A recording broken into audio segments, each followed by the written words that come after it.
All right. Well, supposedly we're live, so I'm just going to run with that and say that we are. We're back for some BX, some classic Dungeons and Dragonings tonight. We are down a Dion, but otherwise we have our usual cast. And Richard, who you playing tonight? Hi there, I'm Richard, and I'm neither alive nor usual.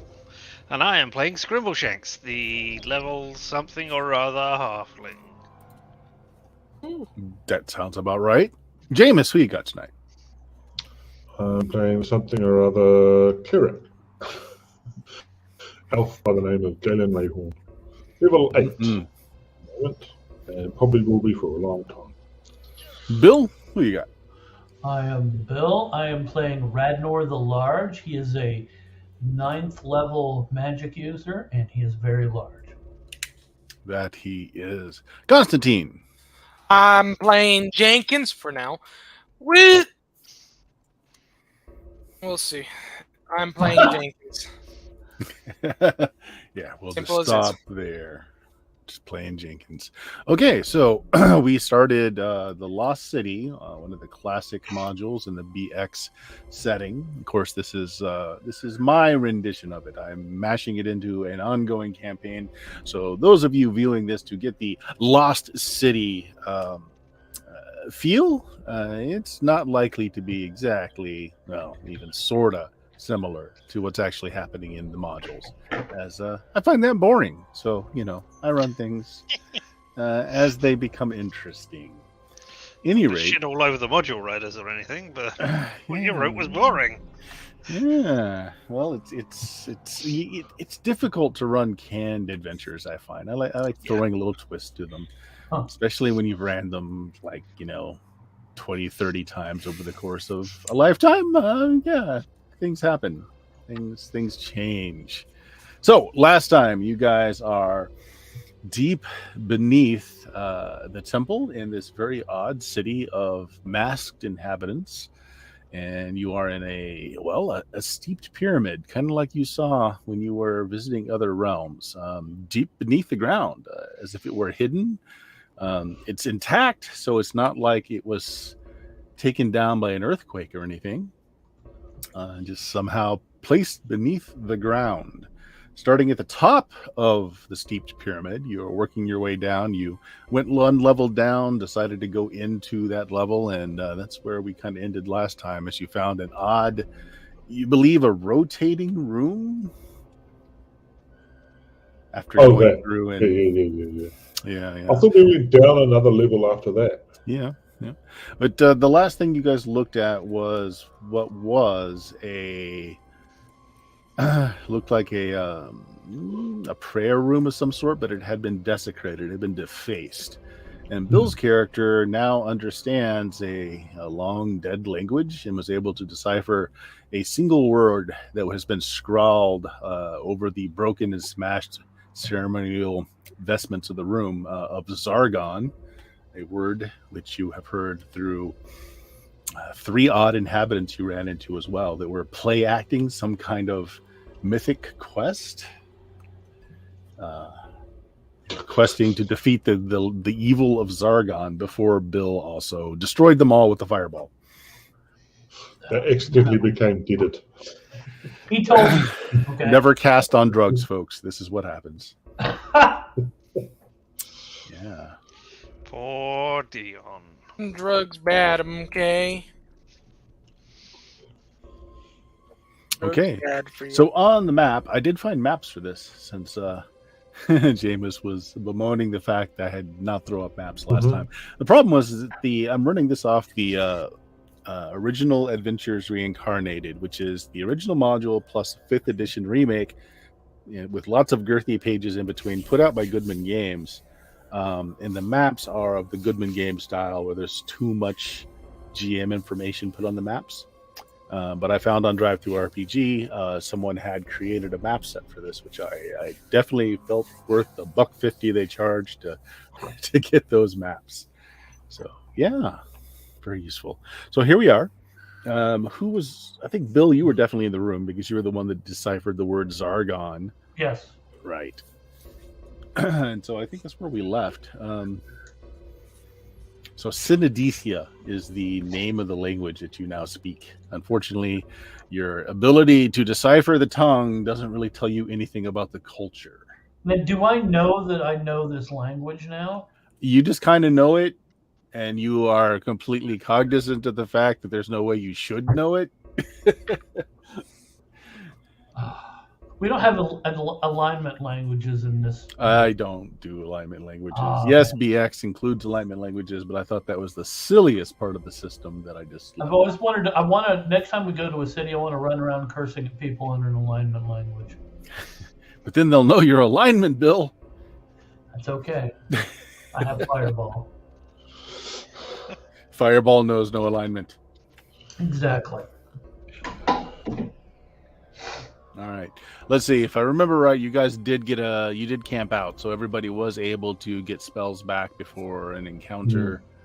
So you're not in need of rest. Scrimbleshanks suddenly becomes aware of himself existing again.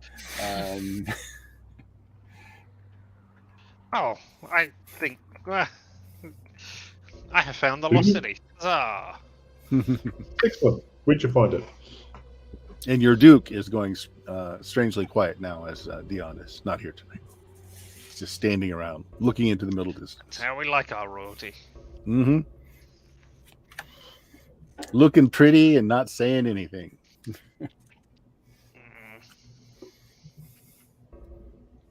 Well, this is a fun room we find ourselves in.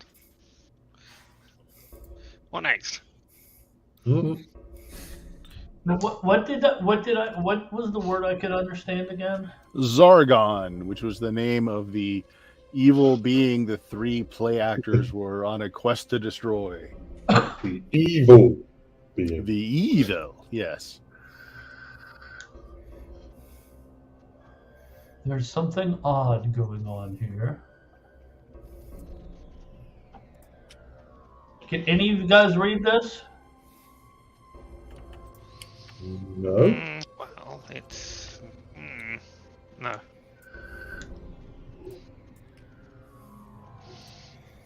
Huh. I You can't can? read shit. Yeah, for some reason I am able to read this. This says Zargon. I think that's what those guys were talking about. Well, Evidently he's bad. well, I assume it's because you're the magic man with your magic words and powers. That I am. I really want to see you cast a spell by doing this now. Jazz Exactly, that would be great. hands. I don't know what jazz hands are. I'm just Because we must cast magic all we can to defeat the evil Zargon.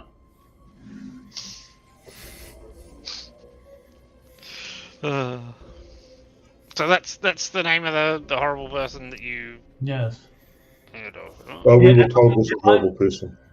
Have I ever heard of this Zargon?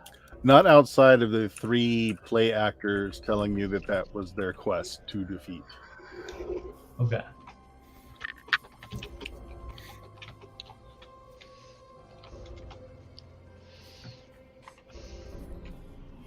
We just need to find Mentor and then we're set. We got the two of them. This corridor goes in that direction more. No one just made the turn there to see what was in that direction. And then the rotating chamber is down in this direction. Yeah. The green dot is where we are? Yes. Okay. Well, if you finished here, we can go off the other corridor. Okay, what's a marching order? Each of the squares on here are about 5 feet, so it's about 10-foot wide corridors. You can walk two abreast if you wish. Otherwise, just let me know how you guys are. Who's in the front? Who's in the rear? The scribble shacks up front. I mean, On a there's only stick. four. We put him on Yeah. a stick and we push him up front. I mean, I'm happy to go up front. Yeah. I'll go up front. I'll go up front. I'm the tank. So Well, you make the T, you make the turn, and it ends in a door. The door, you can tell, is badly. It's been damp and water damage. You can tell the wood is swollen. Before you even touch it, you can tell that it is likely going to be difficult to open. It may be something you must break down. It is wood's badly swollen onto the earthwork and stone. Jenkins, do you have an axe? Do I got an axe? Yeah. Fail. What do you need me to do with it? This door. It's a wooden door. Axe. This is wooden Job done. All right, let's do it. I grab out my battle axe. Okay. Go ahead and just roll damage. All right. I don't bother with listening to doors. What's the fun in that? So damage wet was. It'd be funny if you missed. Well, I'm just rolling damage, so that's 6 damage with my +1. So. All right. The wood doesn't splinter as it is. It's gotten kind of wet rot to it, so it's kind of meaty as you chunk into it. You are breaking through it. Just that first swing didn't do it. You want to keep at it. You are making a lot of noise, so you weren't able to break it in the first blow, and so instead it's almost like you're knocking on the door very loudly. That second blow will break it, though. 7 damage. And it opens up into what must have been a storeroom. Hey. There's shelves on all 4 walls of the room.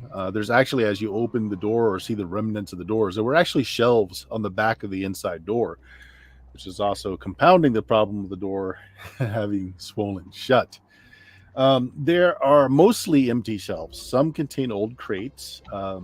This cover of dust, and again, that vile-looking kind of yellow fungusy growth that you saw before is kind of just growing in thick clusters all over the shelves in here. So Jenkins battered down the door and might have taken a step or two in with that last big mighty swing. Galen, you said you were right behind or close? Yeah. Okay, would you roll me a d6, please? Just tell me if you get a 1 or a 2. I'm not looking at the rolls. I got a 3. Okay. I didn't get it. That's a 1 and a 2. Not combining, unfortunately. Oh. All right, so Jenkins, you've taken like a step inside just from the momentum of that swing. I mean, nothing seems to happen, but you do just notice a bunch of boxes and crates and very, very bright yellow mold growing on a lot of things.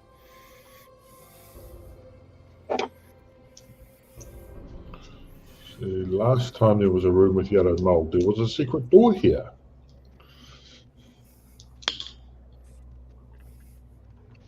So you're saying we should search it? Carefully. Might as well. All right, so We, look on the floor and see where there isn't mold, or is there a scrape of a door, or Everyone that enters the room fully, make me a dex check, please. ooh, dicks. A dex check, you said? Yes, if you Nice. enter the room fully instead of just standing. Ah! I fall into the mold. I fall into the mold. That's exactly what the check is for, is to see if you are unfortunately clumsy enough to disturb the mold, in which Galen, Grimbleshanks, and Radnar disturb the mold. Jenkins. How about Jenkins? Oh, can join us and be a mold person. All the cool kids what are should? doing it. Oh, roll a dex save. I mean, Okay. he'll be fine. Someone has to be. Yeah, it just seems to be unavoidable. If you get too close to it, you find it's not so much that you touch it; it's just the vibrations too close to it cause these spores to burst. And the room kind of fills with this kind of mustard yellow spores. You all take a breath of it, unfortunately. So everybody make me a poison save since you all failed. I was going to suggest mask, but then I thought, nah, just for this one room, There's it'll be the fun in fine. I'm All right. I'm fine because I get a bonus because I'm I didn't wear a mask because you can't take away my rights. Mm, There we go. poison save. Yep. Dead on. Dead on. Good choice of words. Jenkins. Oh, need me to... roll that. Okay, yeah, 1-6. Oh, I already have it up. Everyone passed. You cough and choke for a bit, but don't seem to have any poor effects due to it. Now, everyone in the room, roll me a d6. Humans, tell me if you roll a 1. Demi-humans, tell me if you roll a 1 or a 2.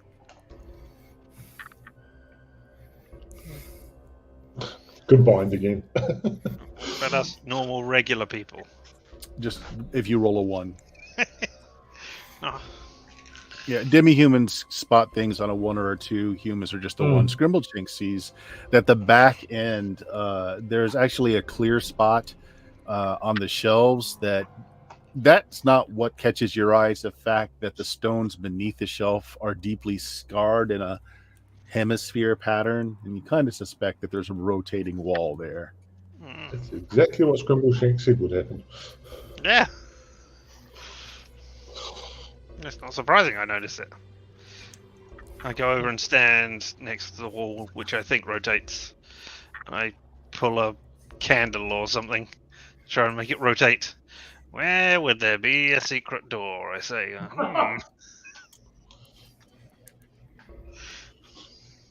Okay. You find it easily enough. Applying pressure to the left-hand side of the wall causes the room to open. And here's the room. I fall in immediately. And immediately, this is a small room. Like it's just a pace or two to the next wall where there is another door. And this room there is a little bit of mold just starting to grow in here, but not to the extent of the other room. It looks like this room has had limited airflow, so the spores haven't really got in here. But it's completely bare. There's nothing else in the room except for the door on the opposite side. Is it a door or is it another secret door? It is a door. Okay. Yeah, wooden door. This one doesn't seem to have suffered the swelling from water damage, so it seems to be fine on its hinges and on the wall. There is a lock in the door, though. You haven't tried it yet, so you don't know if it's locked or not, but it does appear to have the ability to be locked. I gesture at Galen, door opener. No, I'm door finder. The door's right there. I found it. Well, I guess we're swapping jobs today. I found it. All right. Okay, I'll try the door. See if it opens. Okay, it is locked with just, tugging at the door. It seems to be locked. Is there a keyhole? There is, yes. Can I peep through the keyhole? You can, using your infravision. Well, whatever. My eyes, which come with infravision, whether I want them to or not. So. Well, what I'm saying is, if you want people with light to kind of back off so that you can see through there, because light around you affects your infravision. Right. So yeah, if you want to put your eye to it, the room is it's all just featureless. There's nothing. There's no heat source in there. There's nothing. It all seems to be of one temperature of the room. It doesn't look like. You don't know what else is in there. I mean, there could be handwriting on all the walls because your vision doesn't show you that. But there doesn't seem to be anything living in there. Something you can maybe figure out, though. Do you have an intelligence bonus? No. Okay, make me an intelligence check. The only thing I've got with the bonus is wisdom. Yes. Good. The walls of this room, for some reason, are significantly cooler than the walls you have seen with your infravision and the other rooms. I'm sure it's fine. Yeah. Not by a lot, but distinctly noticeable that they are cooler. Okay. Could be stone. What's the door made out of? Wood, banded with some iron. Okay, I'll use our door opener. You just bash it down. Yeah, Jenkins. All right. None of us have door opening skills, so. I mean, I'm just like that one person from The Shining. Roll me damage. All right. So that is 8 damage. Okay, you shatter the wooden facade that covers either a bronze or a copper door beneath it. Take 4 damage, as you are not expecting to hit solid steel. Yeah, Ooh. I did not expect to hit solid steel. No. I don't The think wood anyone does. appears to be a cladding on the outside of a very sturdy door. He's broken up enough of it that you can tell actually that whereas the wood came where it looked like a normal door that it would swing open inward, the real door behind the wood actually goes down beneath the floor just a bit, or well, actually you don't know how deep, but it goes beneath the floor. Oh, now that we've revealed the actual door, can we like just move it down? Or is it now? Because it seemed locked as a wooden door. You put your hands on it, Galen, and Yeah. it's definitely cool to the touch. And you put some pressure up, down, sideways, and you feel actually like you can push it up. It's a little heavy. What's your strength? 12, no bonus. No problem. You can actually get a little grip on it with what's left of the wood, and you can push it up if you want to. Yeah. Well, my job apparently at the moment is to open the door, so open the door. Okay. Everybody give me D6 rolls, please. I don't like when he says that. 2! I noticed something. Well, I'm surprised. Actually, I'm not surprised. I'm surprised on 1. I noticed something, well, as I rolled a 1. which might mean you're surprised. Galen, you get the I rolled door a up to a certain spot enough that you can get under it, and it seems to hold itself in place enough that you feel like you can let go of it. Cool. However, as you're raising the door and you're pushing it into place, you can't help but hear the clicking of some kind of mechanism. Okay. Everybody that rolled a 1 if you're human, or a 1 or a 2 if you're not human. It's a trap. Nothing discernible's happened, but you can hear the shifting of cogs, It's still a trap.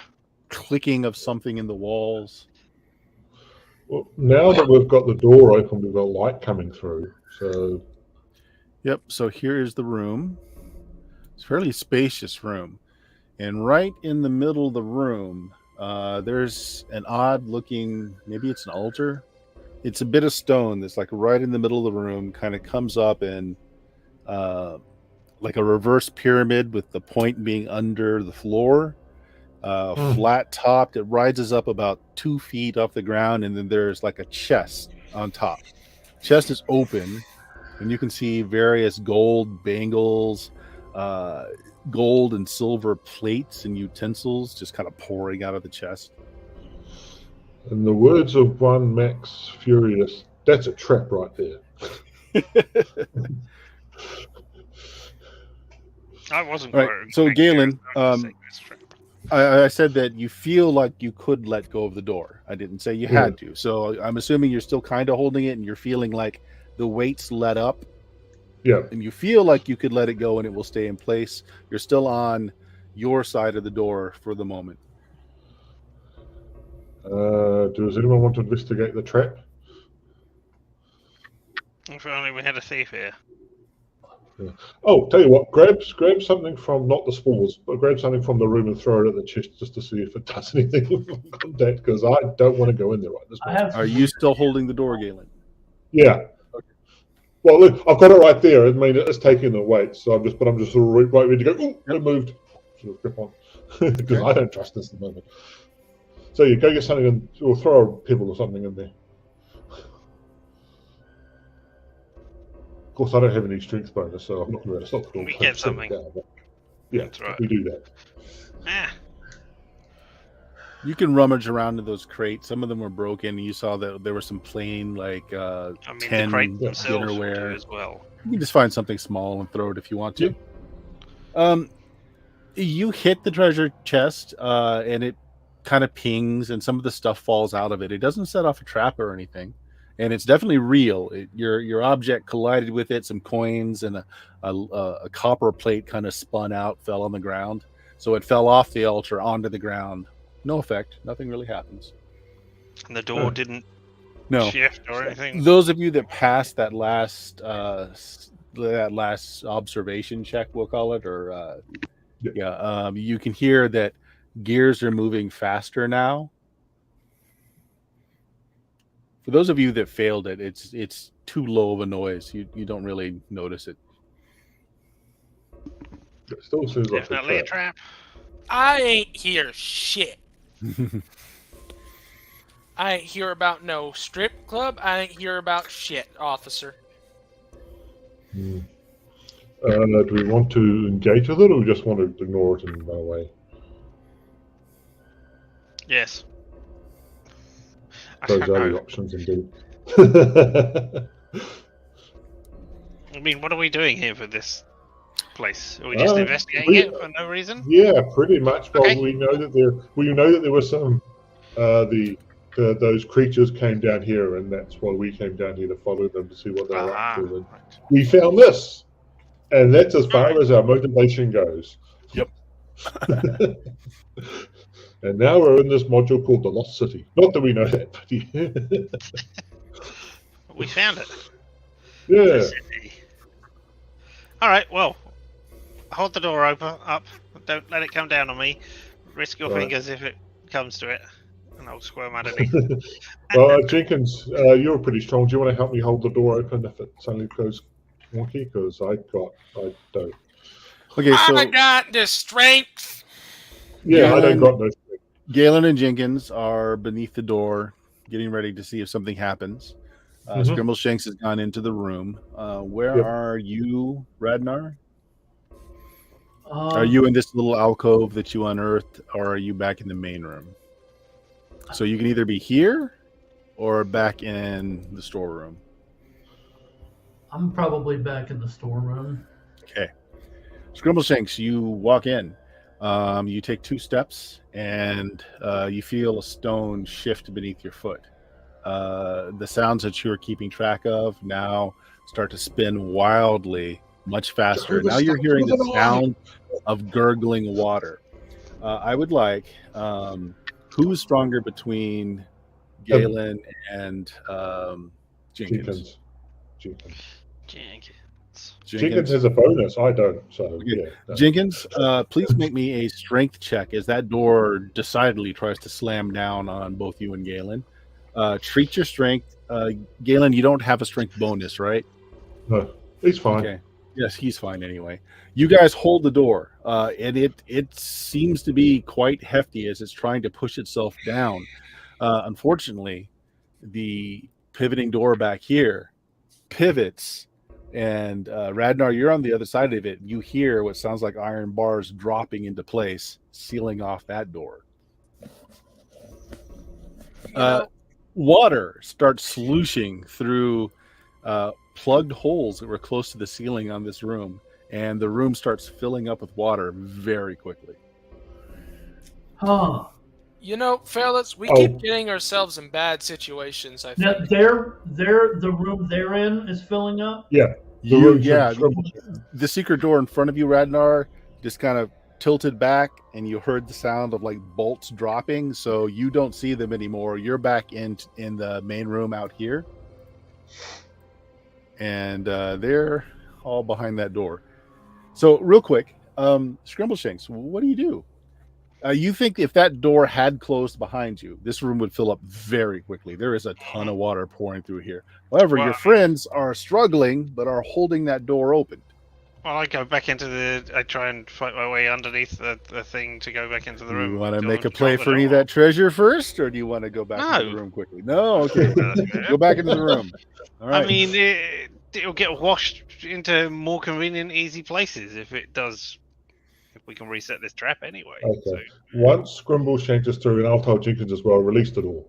So, sure. Okay, the door, water was getting into this small area that you're in too. It's probably, just up to your ankles now. That door, you let go, that door slams shut, and you notice that the way it's designed, it makes this room watertight. So the water does not continue to fill up on this side of the room. There's, just an ankle amount of a pool of water in here now, but you guys can hear the pouring water continuing to pour in the other room. Radnar, was it not time for your bath, Scrimbleshanks? You can hear the roaring of the water. You don't hear anyone, yelling. No one seems to be in danger, but you can't see anyone with that hidden door having swung shut and bolted itself.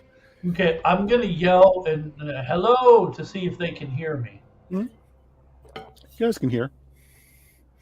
You want me to make a hole in the wall? Well, we'll try opening the secret door from our side first. Then we realise it's got iron bars and go. The door's stuck. We can just wait. Can we? I mean, this isn't the first time the thing has been set off. Yeah. Okay. Good machine says we're on our way, so we'll wait. Several minutes later, you guys stop hearing the sound of flowing water. Good. I need to go to the toilet. And then kind of you more feel it in your feet, so in the ground than anything else. Something shifts. There's kind of like the sound of something popping, like a cork from a bottle.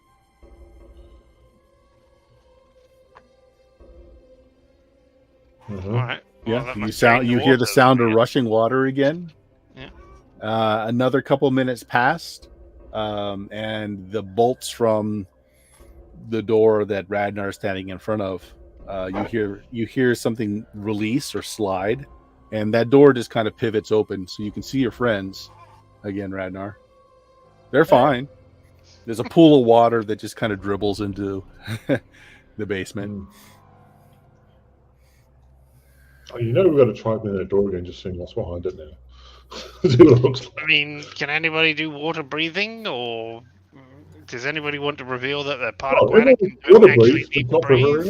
Any fishmen in the party? Didn't we have like rings or necklaces or something? Do we still have those? Oh, water breathing. No, not a water breathing, I don't think. We had no, they were creatures which caused us to breathe underground. I am going to open that sliding door, Bert. I'm not going to go into it. I'm just going to open it up. You open it. The floor is damp, but not wet.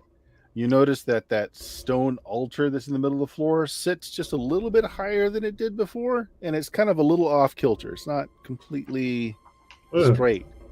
Some of the treasure is just kind of laying around on the floor, but some of it still remains in the chest on top. Is there anything right beside the door that I could just grab and go? Sure. Yeah, there's a plate. Maybe it's gold, maybe it's copper. Hard to tell. You said it was to somewhere close. There you go. Yep. There's a plate. Pick up a nice gold plate. It is gold. Yeah. If I know where I stepped to cause the thing, can I look and see if it's like, is it the whole of the floor, or is it just that bit now? You are not a thief, so you don't have thiefly skills. So make me just intelligence check.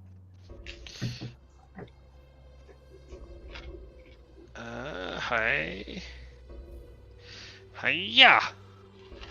Success. You know where you stepped, and you see the flagstone there. You think likely it's just the one flagstone that triggered it. I mean, there could be other triggers around it, but you see the one that you stepped on that caused it all to start. If you want to just try and avoid that one. Sounds good to me. I'm going back in. You go back in. You see the holes in the ceiling where the water was pouring out. You already see that there's a little bit of silt that's starting to back up, and that's what capped them. That made them look like they were part of the chamber. Right. And you walk forward to that altar, which you can now see is actually just a big old plug in the floor. All right, well, I can scoop up some of the stuff and take it back outside. Hey, look at this. Yeah, it was like about a 2 foot by 1 foot chest, and the stuff in it is like, some of it is kind of gaudy jewelry, but a lot of it is like just plates and knives and forks, and it's made of gold and silver, and some of them are gem encrusted, but it's not a great treasure. But I mean, hey, it's silver and gold. It'll do for the Duke's tax dinner tale. Yeah, that's right. You've got to pay the Duke tax at some point if we ever see him again. If we ever get out of this place. As long as we don't have any ATF officers near. Nothing happens as you collect all the pieces that are scattered around the floor. They're wet, but doesn't harm anything. The box is a metal box with just a little bit of wood banding rotted from the water that's been triggered many times, probably. But otherwise, it's intact. You just throw everything back in the chest and take it out of the room. Sure, I why let it not? all go back down. And, Yep. So if anybody is keeping track of such things, there's about 500 gold pieces worth of various silver and gold implements in here. Just right. random. So, Just random plates and dishes and bowls and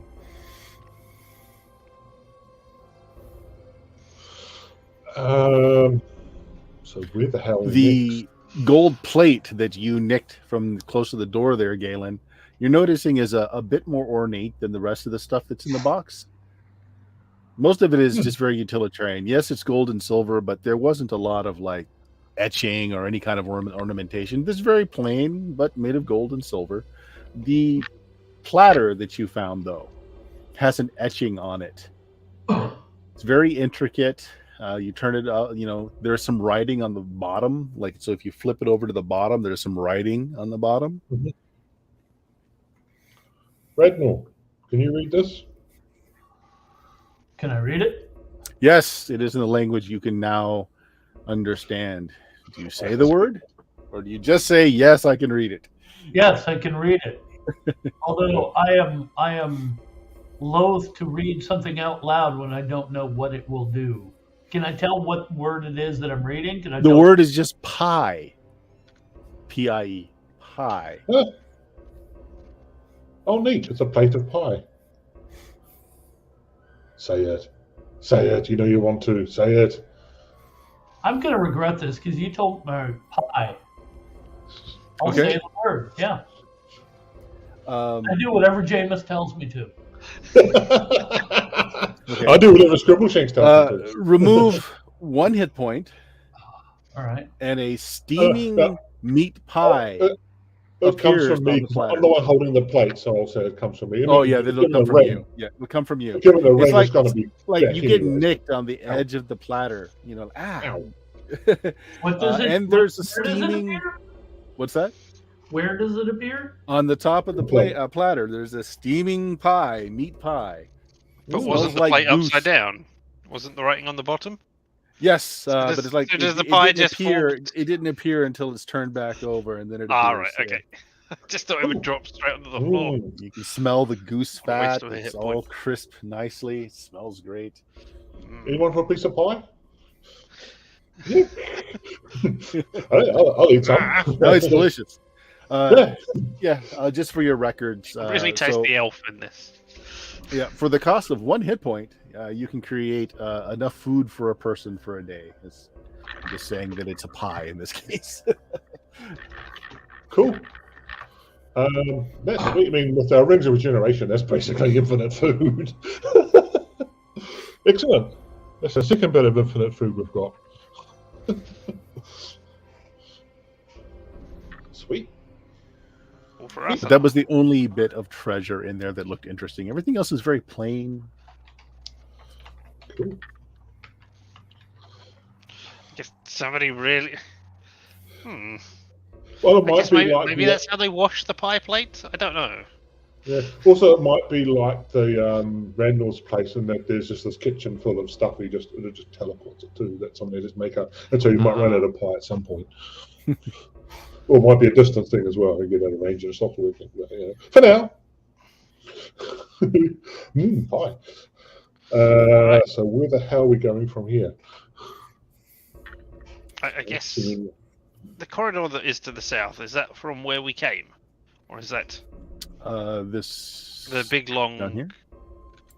Yeah, we came from down here. Yes, and this piece of unmatched corridor is what you suspect rotates.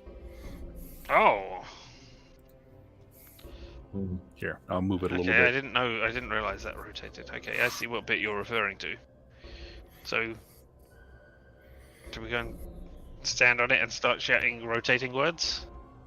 Oh no, we have to physically rotate it ourselves. Well, that's not how it was intended to. That's just what you did. Yeah. So does it match up with other corridors? Mm. It's the first one they went down. All right. Sure. I say we go Otherwise, rotate this we thing. might have to backtrack out to the pyramid and just sort of go down the outside again. Worst case, if we can't find somewhere else to go down. Yeah. No. So if you want to go back in that room, everybody roll me d6. Which room? The possibly rotating passageway. Right. You've got nowhere else to go, so may as well. 5. I noticed nothing. It's a wall. Rolled a 1 and D2 again, traditionally. Okay. Anyone else? No, Jenkins isn't joining us. Jenkins lives in that other room now. I can join y'all. Nope. No. Okay. Okay. None of us notice anything. Yeah, well. All right. Nah. Yeah. I Nothing is just live in noticed. the dark. So you cross to the other end where you had ripped out some of the wall here so that you could actually engage the device. So you came out, you're back up all the way over here. You want to try and rotate it again? I can give it a go. Doesn't hurt. Okay. Clockwise or counterclockwise? Actually, the first thing we're probably going to do you have some chalk or something on your retinal? Or something? We make a mark to know that this is the doorway we've come through, so we'll go back to it again and go, oh, I recognise that mark. Okay. All right. Is everyone on this side of the corridor? Does anyone want to be in the rotating room? Stand in a rotating room. Yeah. Yeah, so that's the question. Does anybody want to stand in the room as it rotates or not? I mean, yeah, sure, why not? Okay. Okay. So clockwise or counterclockwise? Clockwise. Okay. I'm picking the random direction. So those of you on the outside don't see this, but Scrimbleshank, seeing as you stayed inside. Ooh. Tricky. It goes weird. Let me just reveal this a little bit more here. Okay, so Scrimbleshanks, yes, the room rotates beneath you, and you see it come off the corridor that you were on. You see blank wall for a bit, and then you see another corridor. Now, they're still continuing to rotate it because they can't see what's going on. Okay. You want to tell them to stop, or do you want to see what the full rotation? Let's just do a 180, because Okay. then I can say, hey. But also, I guess I can't see the other side? Or... Well, I mean, there's no would see the doors. other It side. just like is an open corridor, so you're seeing open corridors every time. No, and but so I they- mean, I can look in both directions of the corridor and see. yes. So yeah, all right. All right, so there you go. I'm not going to move the room again, but that's what you see. You see all of those different revealed passages now. Hey, Scrimbleshanks, you turned around. Blah blah blah blah blah. Look, passages off in every direction that I can count. Oh, also this time, Scrimbleshank, since you're on the inside, this is not hidden. So let me select it here real quick. It's a hideous monster. You see. There are glyphs that kind of light up a little bit as you're inside, and it is turning. Token layer, black there. Okay, give me just a second to move this somewhere where you guys can see it. Is it a Stargate? Here, I'm just going to stick it in the middle. Oh. There's these glyphs on the wall. And it looks like this is how you're supposed to operate the thing. Just no one saw it. 3, 4, 5. So each one of them light up. So like the top one lit up when it was even to this passage. The next one lit up when it was even to this passage, etc., all the way down. Okay. Cool. Well, I mean, so yeah, it's an elevator. Wow. Or This is still an elevator if it doesn't elevate.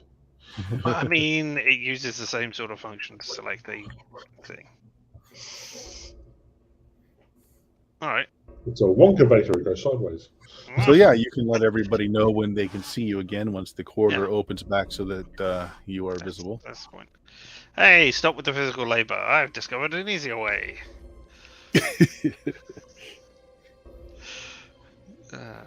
Look at these buttons we can press to make it move to any one of these positions, I guess. I'm assuming Rednor recognizes what the symbols mean. Actually, you don't, Radnar. They're not in the Oh. same language. I'm still going to assume that Rednor recognizes them anyway. Because why not? Sounds good.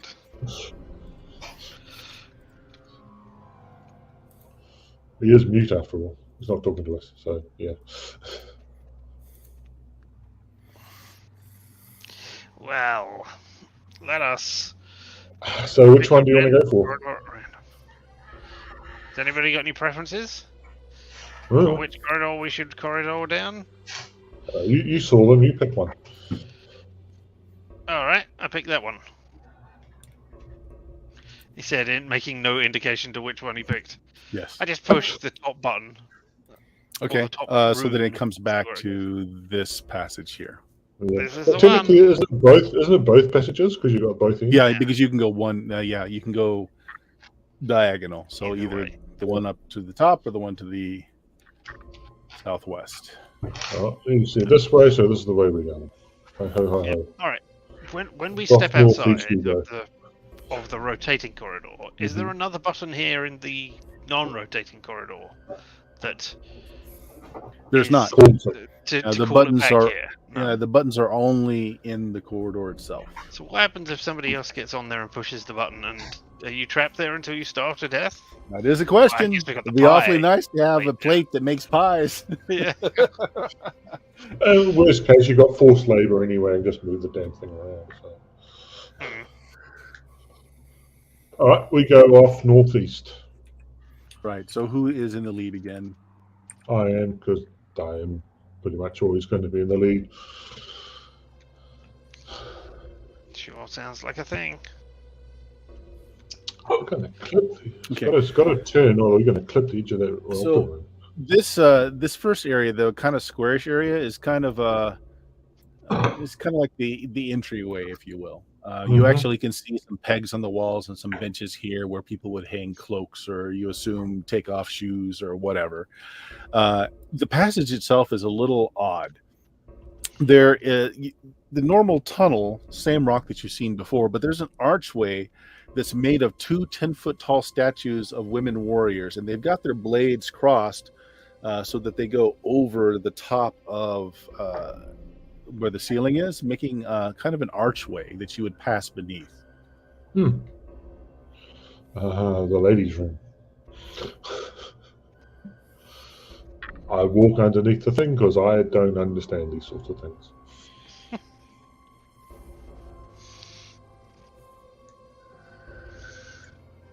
Let's say the word pie as we pass underneath it for. Let's see if it produces pie. I don't know. Who's holding the plate? It's my backpack. We're not holding it. No one's holding it. Yeah. It'll just Right. wait there. Just builds up all the calls until someone brings the plate out, and all of a sudden, 10 fire for once. 10 minus 10 hit points. Ow! You uncover it and it just shoots out an infinite number of pies at your foe. Okay, so you have this arch here formed from two statues that kind of take up the whole sides of the corridor, so you can't really go around them. You do have to pass beneath them. Yep, I passed beneath it. Yeah, you pass beneath them. Roll me d6. I'm an elf, so I don't know if it counts as male or female. Yeah. 6. Okay, yeah, you pass through just fine. Whee! I noticed nothing. So yeah, I go on as if they weren't. So just Each person that passes beneath, go ahead and roll me a d6.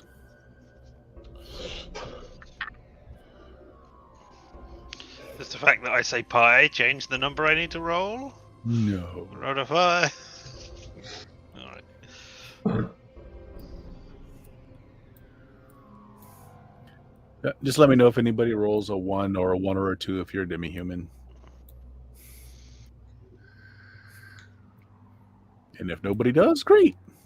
No, All's the nobody better. has. You have now become a woman. Yes, you didn't notice that. Okay, everyone fails. Okay, so Jenkins hasn't rolled. Oh, 1d6? yes, please. Yep. So the D6 is a general notice roll in this, so you don't notice anything either. So Galen, you march ahead. The corridor is barely wide enough. I mean, if you really wanted to get two people side by side, you could, but otherwise single file seems to be the best. But it opens up into a very large room that appears empty except for a very large stone vault in the middle of the east wall. There is a keyhole in the middle of this stone vault. So this room here we're talking about? Yes. Which And is yes, not in the on corner the there screen you for people see watching. the vault. Yeah, here, let me move it so we can get everyone on board here. There we go. There we go. So what's the TV here? Yes, it is the glowing box. No, it is a stone vault of some sort, and there is a conspicuous keyhole in the middle of it. Okay. Huh. And what's the walls? Are they padded walls or something?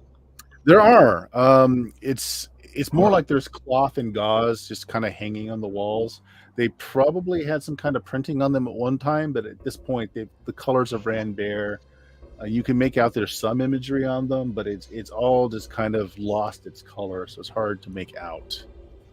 Hmm. Hmm.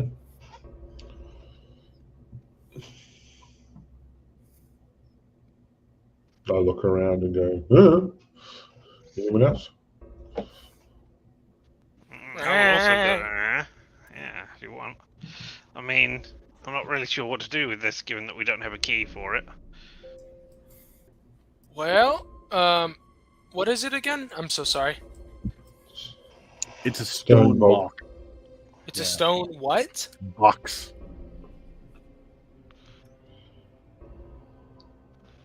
How heavy is it? You want to go and find out? You guys okay if I try and pick it up and throw it against the ground until it cracks and shatters? Sure. Okay. Yeah. Let's see how heavy this is. I'm either about to break my knees and or back, or I'm about to pick it up easily with no in between. Okay. Well, you bend down and you try to pick. Go ahead and make me a strength test. Let me just see if you kill yourself. You are able to lift it, but it is incredibly heavy. You certainly couldn't walk with it, but you do lift it.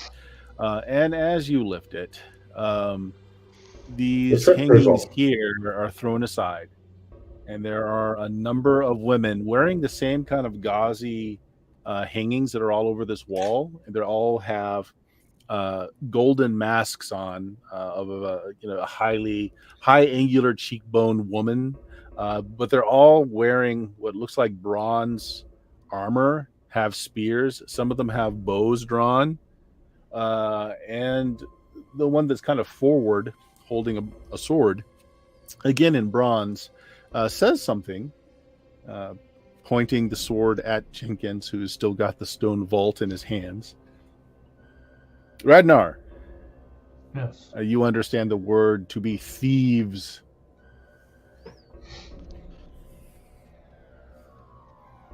This is another plate? No, it's the woman saying the word as we pick up the stone vault. Mm-hmm. Can I respond to her, we're not thieves, in that language? Make me a charisma check. I'd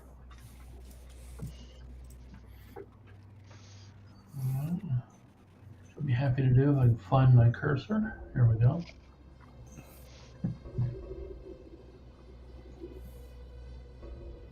Nice. Okay, success.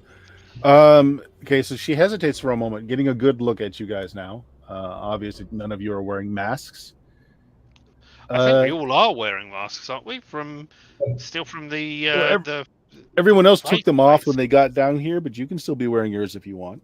I didn't I notice. thought I left mine on. I didn't explicitly say I took it off. You can. Yeah, it's up to you. It's because as far as I'm aware, we're dealing with people associated with the city, and they all want us to wear masks, so I was just leaving mine on. Yeah, good enough. So seeing as you can speak her language, Radnar, she asks that tell your friend to let go of our vault then, and we may speak in peace. Or should I ask my warriors to kill you all? I will turn back and translate this for my compatriots.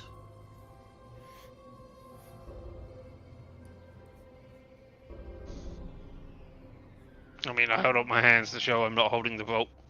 Hey, not me. Yeah, Jenkins? Well, my hands are a bit full. I'm gonna be real with you guys.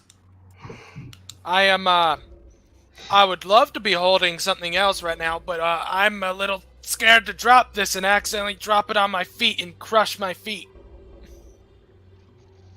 I'm gonna put the giant stone box down gently, and what I mean by gently is I casually throw it far enough away that it doesn't land on my feet. Okay, you cannot throw it far, so it's just a couple of inches away from your feet. It Okay. drops. All right, they don't drop their weapons, but the bows are aimed just a little away, so they're not directly on anyone. You guys can count theirs, plus their leader. There are 11 of these warrior maidens, 10 plus the leader. She kind of pauses for a moment as if trying to decide and says, what faction, what god do you serve? Still, and that, well, you don't understand what she's saying, Jenkins. Only Radnar can. Oh. Well, and I gesture towards Jameis. He serves the lady. The rest of us are just kind of like here. Even we don't acknowledge your Titan gods, Jenkins. Yeah, he's special. I point at Jenkins. He's Okay. special. When you say the lady, though, it looks to bring a little bit of anger to her, and she says kind of sharply, have your friend show us the lady symbol then. Speak not blasphemies in our presence. Hey, do you have the lady's symbol on you? Of course. Would you be so kind as to show these people? They did not like it when I mentioned her name and want to see your I holy. can't remember if I would have put a head up or not, but yeah, I can easily get it out. Go, hey! Okay, so all the archers kind of braze their arrows towards you as you go in. They don't let loose, though, and you bring forth the lady's symbol, which in your hands glows a bit. The one speaking steps forward with her warriors covering her as she looks for as she comes. She just walks right up to you. She stands about even with you, so to human standards, she's a little short. She looks at the symbol very intently for a bit, and then looks over to you, Radnar. She's already kind of guessed that you're the only one that speaks her language. It says, "It is an old form of the lady's presence, but I acknowledge her power." And she actually makes obeisances to your symbol. Actually, in her case, it's just she will kind of just thump her left breast with her right hand like this in tribute to it. And everybody kind of lowers their weapons. You don't belong here. Which faction do you serve? We do not serve a faction. Yet. None that pass through these halls can get away completely from the politics of the area. Please be our guests for now. And she kind of moves aside more of the cloth, showing you that there is, in fact, a larger room beyond. Oh, wow. You are most gracious, miss. Thank you for your hospitality. So they all wait for you to go in. Half of them go in first. The other half kind of wait for you to go in. They do all put away. Swords are put back in sheaths. Spears are just, put to the shoulder. Bows are unlimbered. Red Bull, what's happening? They're inviting us in. They've welcomed us to their abode here, so I mean, we should go in and check it out. Okay. Oh, that looks like that joins the corridor.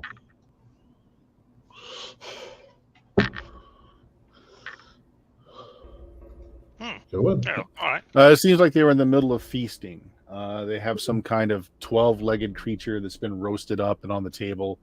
Lots of meat and some breads. There's a cask that's being tapped.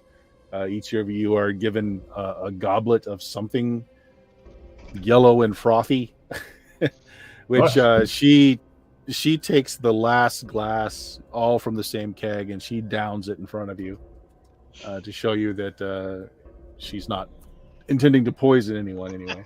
She shows us that she is immune to the poison that is in this barrel, but you are not. Tears a piece of flesh off the beast on the table, eats it in front of you, and then just kind of waves for you to have seats. And the warriors here go back to their feast. Some of them are polishing and polishing armor, sharpening weapons. They all have that same golden mask on of this high cheekbone woman. Galen, make me a wisdom check. Ooh, I might have a chance. Yeah, not great, but yeah. Okay. Getting a closer look at the mask. One of these masks, one of the actors was wearing, but it was like a very poor copy of what these women are wearing. Now that you're seeing like the genuine article, you do kind of recognize you have seen stone reliefs of the lady in this form before. So you do worship perhaps different aspects of the lady, but you do recognize her. So that's a low success. You cannot remember what name she was given, but this is definitely the warrior maiden aspect of the lady. Yeah. Is the name Zygon? No, I don't say you would recognize that. I don't say that. No.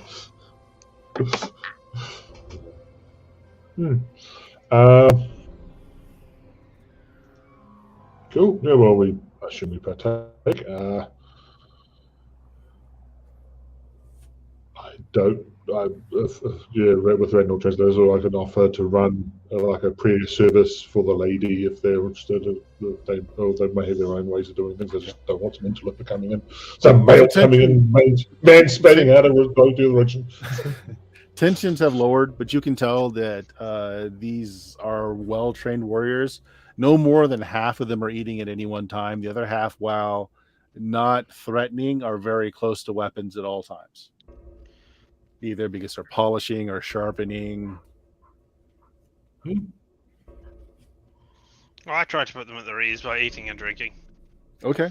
Yummy. You do it with gusto, and you just kind of tear into it? Yeah, sure. If that's how they... Yeah, they do. So, yeah. One of them kind of chuckles and just kind of thumps you on the back, and then just takes your goblet, fills it back up with the brew. If you're drinking it, it's a beer. It's particularly potent, but it's beer.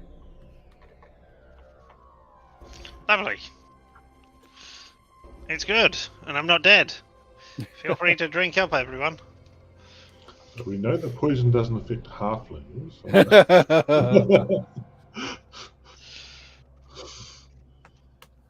Yeah, no, I partake here. Okay. Food it's sparse. I mean, essentially, it's just this roasted beast, whatever it is. It has 12 legs and looks a bit foul, but it tastes fine. Have we seen the beast ever before? No, it's not something you've encountered. All right. I mean, if they want, I'll offer them some pie. Oh, okay. Elf pie. Okay, if you do that, the pie that it brings forth each time is kind of random. So this time you actually get a fruit pie, which is immediately oohed and awed over. Share it out. Yeah. All right. Ragnar, so you're the only one that can really speak to them. So they basically just give you the lowdown. There are 4 factions down here. the Brotherhood of Gorm.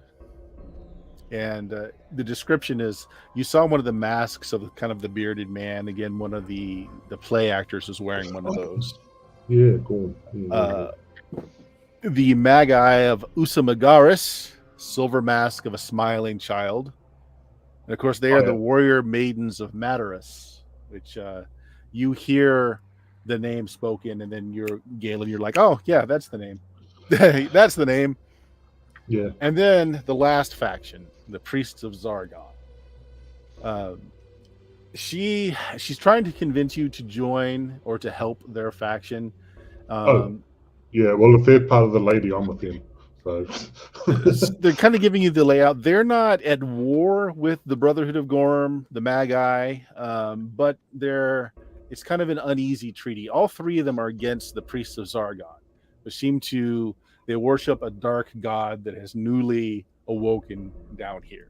So the other three factions are against the one, but they're not particularly happy with one another. They're kind of thrown together because they have a common enemy. Rednor, did we release the Sargon person? No, you're thinking not, because one of their shrines was desecrated, and Zargon was basically slapped on it, and that was here before you guys. Okay. I can't keep track of all the... You're not directly responsible this time. Yeah, I can't keep track of all the things we've done. The puppy Zargon disapproves. Hey, calm down. See? That's everybody. Say hi to everybody. I don't know why we're not worshipping this puppy already.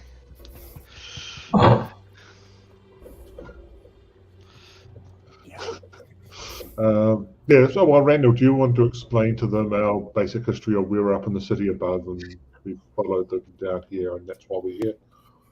Yeah. Ooh. That triggers a bit of disbelief. She thought that you were maybe plainer wanderers.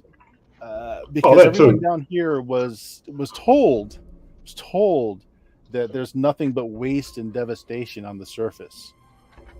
Great battle in the past had reduced everything to ruin. The only survivors were those that live here beneath the sands.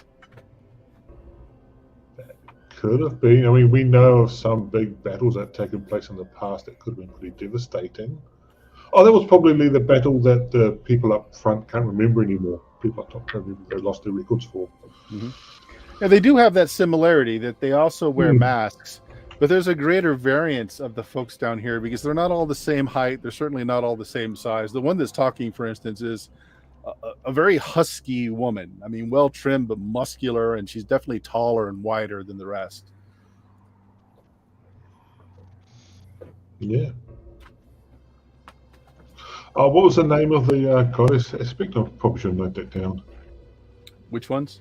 The other two factions? No. I don't care about them. Mateus, or whatever the name was. The aspect of the lady. Oh, Madaru. Madarua. Madaru.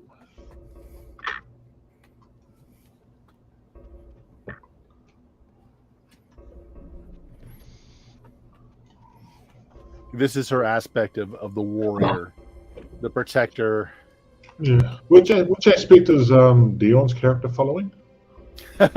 Death. Yeah. Okay. Well, she's got a lot of aspects to it. Well, she does. She's nature incarnate. Nature is many things.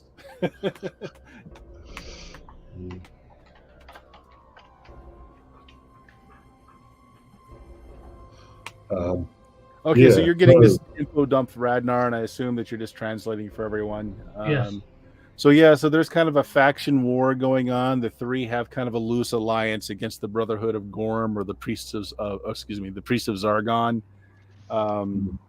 who has newly awakened. Yeah. No, we came down following those guys, so I presume they may be here for Zargon then, if he's recently been doing things. So I guess we're against Zargon as a start. Well, there's a tale to that. Apparently, Zargon is a god that ravaged the Undercity here for a while, until a band of fearless adventurers came and defeated Zargon, destroying him, but not knowing that Zargon was the forever god, and just came back, just resurrected himself.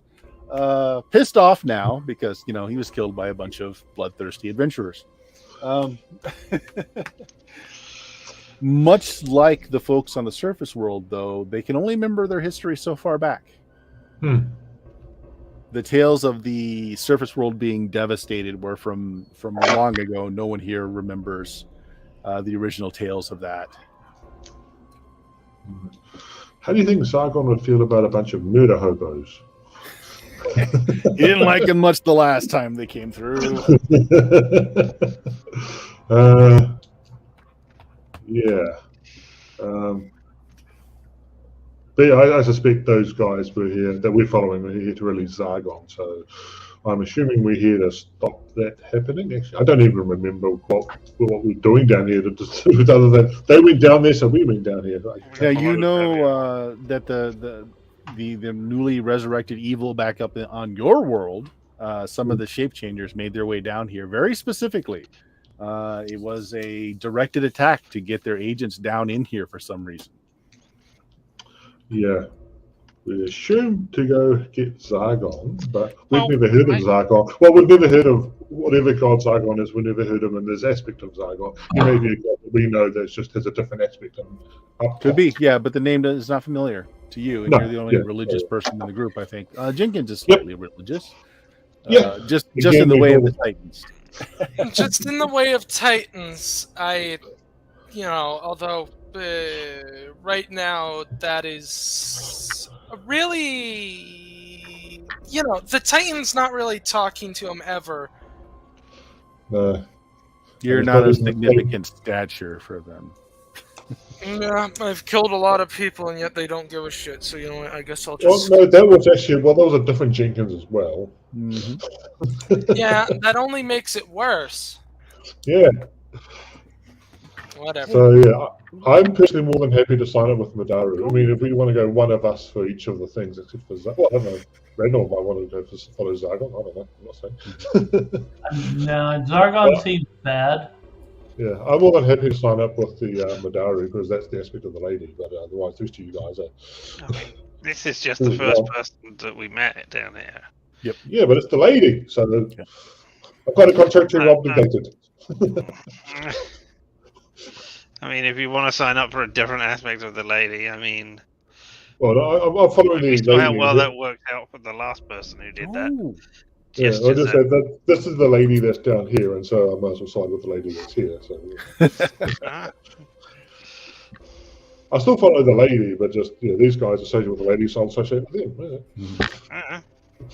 So this level of the pyramid is essentially these are the secret quarters of each of the secret societies. So the societies aren't all of the populace. The populace live in the lower levels.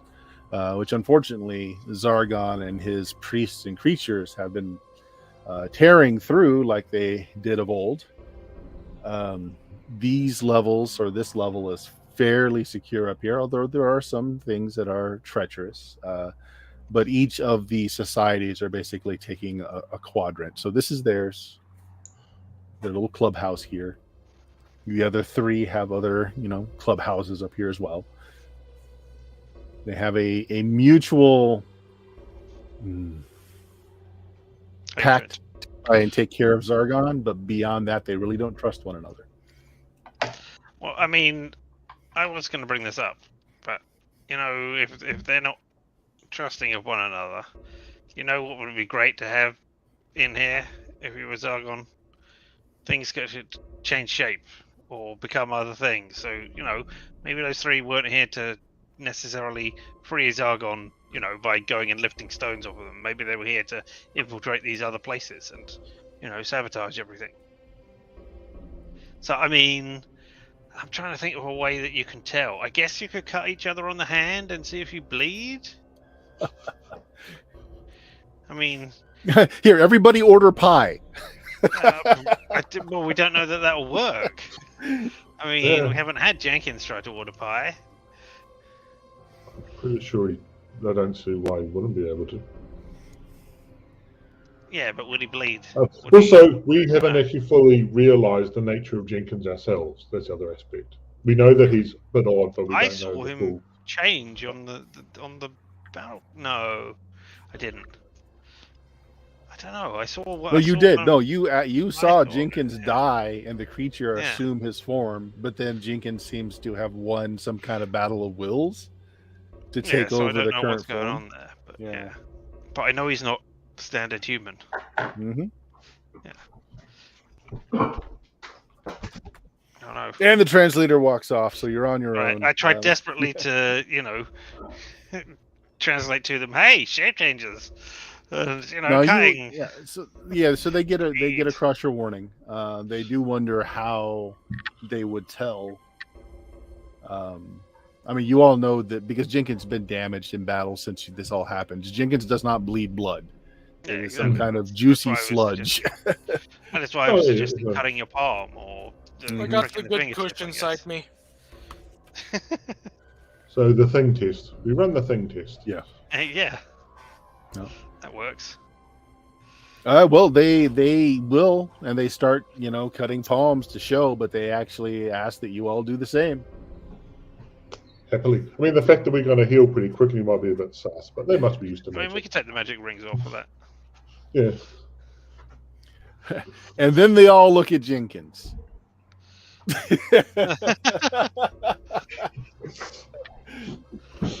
I mean, we can show this is our example. This is the example we have brought with us so that you can tell what you're looking for. Yeah, he's with us. Yeah. He's He normally known. couldn't infiltrate you, could he? Because look what he looks like right now, and you know what he looks like, and you know he's horrible. So Jenkins, Oh, what do he's you have not to that. say about this? Because you are the last one. Everyone else has cut their palms, showed that they bleed red blood. You're the last one, and they're all kind of looking at you. And Scrimbleshanks is trying to explain that, yeah, he's our example. You have anything to say for yourself?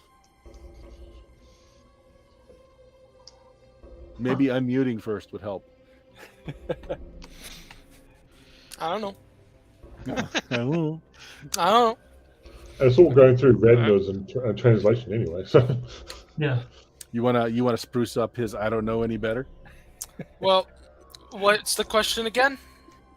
Well, I'm so because sorry. everyone's cut their palms to show that they bleed normally. Now we know that you're not going to, and so you're the last one. They're all expectantly waiting for you to cut yourself. I'm going. Okay, first and foremost, I don't have anything to cut myself besides a giant fucking axe. Meh, why oh, not? that's not. Yeah, yeah. Secondly, yeah, I'll do the cut, but I'm also going to tell Jenkins to tell them first and foremost, I have not bled in in like 2 days. I do not think I'm going to bleed now. Oh, we know you're not going to bleed. Now, Scrimbleshanks has gone some way to reassure them. I guess, Radnar, why don't you just give me the charisma roll? Since it's all going through you, you're trying to let them know what's about to happen. Yes, only you Right, get the full yeah. force of Scrimbleshanks. No, he's the pretty one now. Mm-hmm. Yeah. Fair. No, it makes sense that you would bring an example. Yep. So they see what happens when Jenkins is cut. It's kind of a very foul-smelling, definitely not red, definitely not blood. It's almost like tree sap.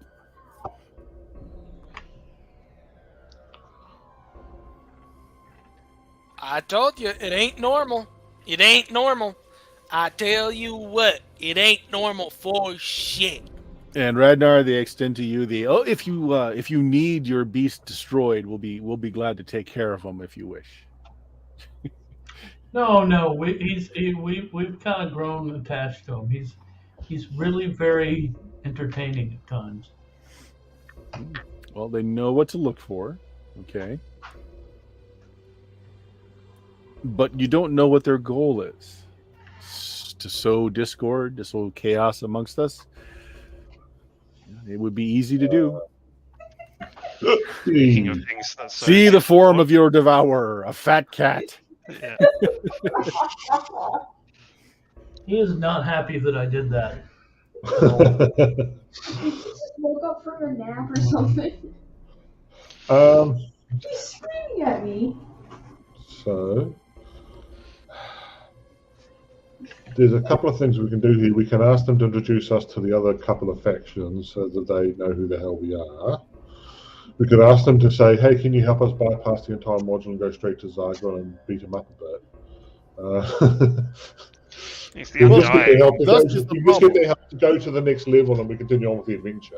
Being a warrior group, they are all for a headlong approach to the enemy and destroying them. But Zargon's worshippers are very slippery foes indeed. They only know that Zargon dwells in the lowest depths of the temple. They don't know exactly where. They're trying to get intel on that, but it is difficult.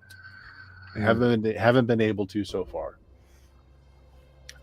Yes, she will accompany you. Her name is Pandora, by the way. She is the leader of the maidens here. She will leave her Does she have a lieutenant in box? charge, and she will accompany you if you wish. And at least to sort of say hi to the other group so they know who we are and we can talk to them and stuff. So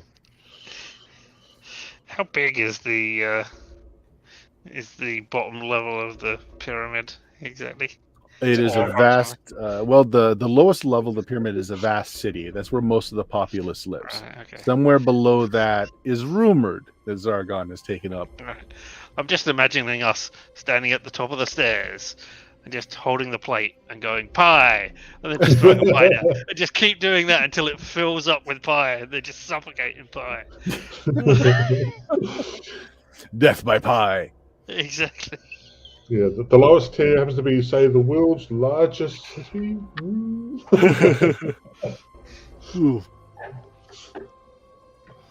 I have that PDF, by the way. Mm-hmm.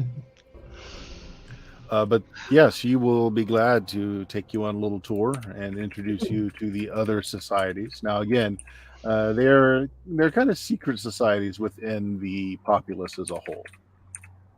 They're trying to do what they can to stem Zargon's influence because a lot of the citizenry are kind of pro Zargon.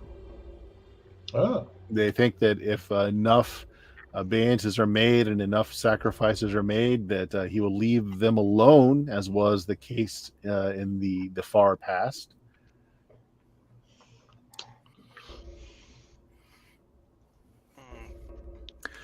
Oh, and she also make warns Zygon great you. again. She warns you that Zargon and his minions have polluted the water supply. There is a drug. The more you drink of the water, the more it affects you. Populace goes into kind of like a dreamlike state. So she explains in this way of what was going on with those play actors. They were deeply under the influence of this drug that was in the water, kind of trapped in their own little dream world. And much of the populace is like that now. Do they all have the same dream? No, it's very individual, So lots of different. which is causing more of a rift because everyone is in their own little dream worlds. It's very hard to bring people together against a common foe. So it is left to these secret societies that have various codes that require them to eat and drink different things, so they have not come under the influence of the tainted waters.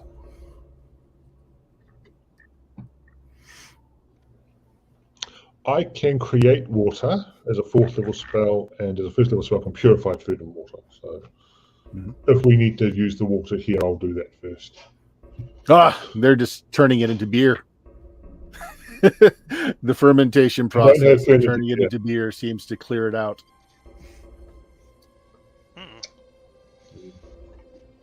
But then you're just left with a very potent beer, so you can be hungover and drunk, or you can be off in your own little dreamland. Your choice.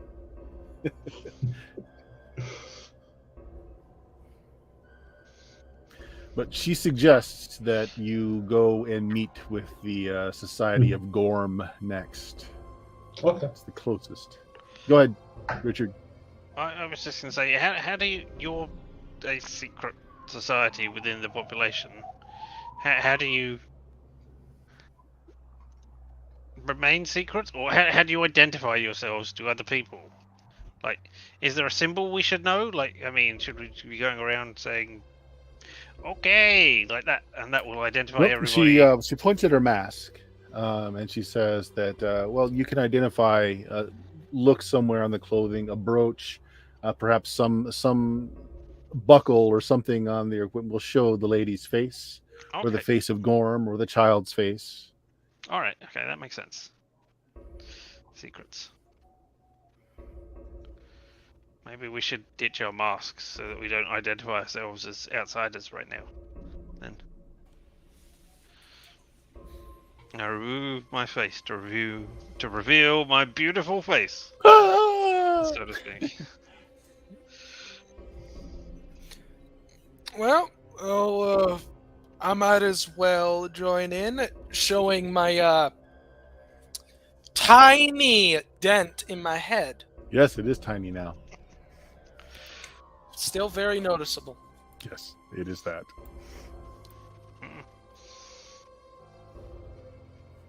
Well,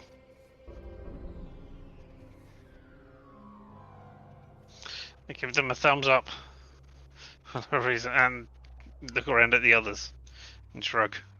We're going on to Gorm's place now, or that's where they recommended. Yeah, after you've eaten and drank, the beer is potent, so unless everyone is drinking a lot of it, you might be slightly tipsy. If you're just drinking moderately, you're fine. How much does Rednall drink? Is there any beer left?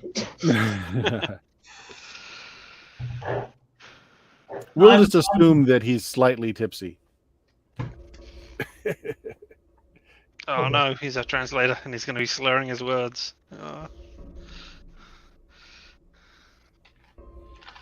Pretty soon, when I try to talk to them, it'll come out like, Spork Fandango, Pocketbook, Translator, Dragon Face. Something like that. He is wise indeed. So Pandora knows how to use the revolving chamber, so she takes you down to the next corridor on your journey here. So the stone, presumably the one off to the at 3 o'clock that joins up with theirs. yes, Right. Okay. Cool. that is a there you go. So, does she show us how to call the elevator thing? Well, she shows you what the buttons and how the buttons work, and it's just basically from top to bottom. Yeah, you rotate. but you need to get the corridor to come to face your corridor first, though. So does she show how to do that? Well, no, that's a little bit more difficult. And you think it might be the crux of the problem why they can't get along. Is it because they just have to rotate it by hand? Or have to figure out where the corridor is by walking around and figuring out which. Okay. Well. Okay, so the corridor that it empties into, the walls, ceiling, and floors have been painted a sky blue. There are 4 robed individuals also in sky blue, wearing the bearded man masks, and they all have spears. They're standing just outside of this door here. The door is what is the word for it? Crenellated, where like you can see, like it's made of iron that are intertwining, but it's not solid, so you can see through into a brilliant blue room that has a huge altar with a bearded man statue on top of it. The man is throwing lightning bolts in the statue. The room is full of acolytes, you're guessing. They're wearing white robes, and they seem to be studying various scrolls and tracts. And the guards come to attention as soon as you get off. They see Pandora behind you, and they kind of grumble a little bit, and she yells at them. So you're catching a little bit of cursing going back and forth, Radnar. They're insulting each other. Okay. Yeah, I'll let everybody know what's up. You're learning new words. Aside from revealing the room, do you want to move your Yeah. Twitch view down? There it is. Radnar, she tells you that they are refusing you entry into their ceremonial chambers because only acolytes of Gorm are allowed within. They say if you merely don the white robes of an acolyte, you can step into the room. I ask her what it. No, excuse me if I'm forgetting this. Are these the lady? This lady I'm talking to? She's like of the Gorm people. Nope, you're talking to Pandora. She's So with I ask her like, what would you think of this? I don't want to offend you, of course. She just crosses her arms and says, "You're outsiders. You can do whatever you wish." I would remain respectful, but do we have robes sitting around somewhere we can? She points at a stack of white robes that they are kind of like they pick up. They're like, "Ooh, ah!" They're doing the Vanna White. Ooh, look how clean and neat these robes are. I'll explain to the rest of the party what's going on. Like, you say we can't go in unless we put on these white robes. And you must become acolytes. You must become initiates. You put on the robes. You step into the room where you are bathed and ritually washed of your sins as you come into the room. Nope. I follow my lady. I'm not Yeah. looking at the religion. Yeah, I don't think that's something we want to do. There's some talk back and forth. And you can go. You guys can go in if you want, but I'm not. So Radnar, you're privy to it. Simply becoming an initiate just allows you entrance into their sect. You're not a member. It's just you have to be cleaned to enter the room. It doesn't behold you to anything. You don't have to become anything more than an initiate. You never have to become a brother. But they don't let any foul thing into the room, so you must be cleansed before you enter. I'll look at Jenkins and the rest of them. What do you guys think? You want to do this? We're not signing up for something, right? We're just being ritually cleansed of any sins you might have committed so that you are clean in front of Gorn. Right. I figure we'll become acolytes for like 10 minutes. And go outside and sin again. Yeah. Yes, exactly. The plan. I can do that. Okay. They find robes for you. They are very clean. You can throw it over your armor if you're wearing armor. Yeah, I'm not doing this bit. I'm deliberately not doing this. Okay. And then they show you that you step forward. There's a big brass bowl that you just kind of dip your hands into, and then you clean your hands, you clean your face, and then you can go in the room. That's all there is to it. Oh, well, that was a whole lot of nothing. Yeah, you step through. Everything's fine. Water was a little cold. Other than that, no big deal. You step into the room where the acolytes are all kind of just reading through scrolls. They're all kind of laid out around the statue. There's reclining pillows and comfortable places to sit. Big statue of Dorum. And you notice in the corner, let me reveal it, there is a room here. Doors closed. But it's another one of those doors that, it's all lattice work so you can see inside. And it's basically an office. And you see a very large man. He's got the same mask on of the old man, but instead of it being the features of the mask that have the beard, his own bushy beard is coming out from underneath it, and it seems like he's just writing on some scrolls. So you step in, Scrimbleshanks. Who's next? I'll go in. Yeah. Put your hands in the water. You clean up a little bit. What's your alignment? I am. I want to say I'm lawful. Yeah. Okay. Yeah, water's a little cold. But yeah, bracing, clean yourself up a little bit. You're wearing the white robes. They do have one big enough to fit around your rotundness. You walk in. Nice. Galen is just crosses his arms and he's staying outside with Pandora. Jenkins?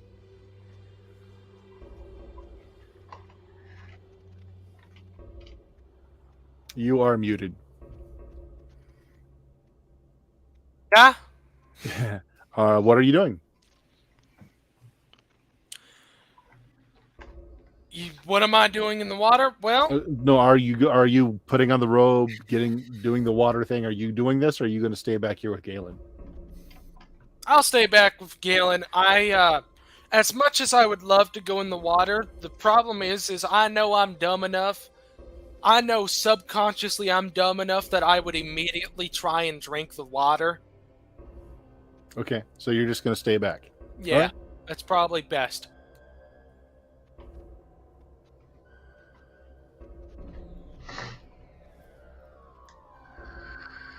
Okay, everyone else is in the room. Seems to be, it's a scholarly sect. You see some of the scrolls they are working on are some ancient tongues that you do kind of recognize, Radnar, because I believe you do speak Infernal. Yes. And some of you have seen the old speech as well. What is the name of the old race? Oh my gosh, Yithians. So you see some scrolls are in ancient Yithian. So yeah, they're just kind of hanging around and studying around this big statue of the bearded guy with very Zeus-like with the lightning bolts in his hand. The lightning bolts actually illuminated; it glows. But yeah, really, there you go. No one is interested in you as you walk in.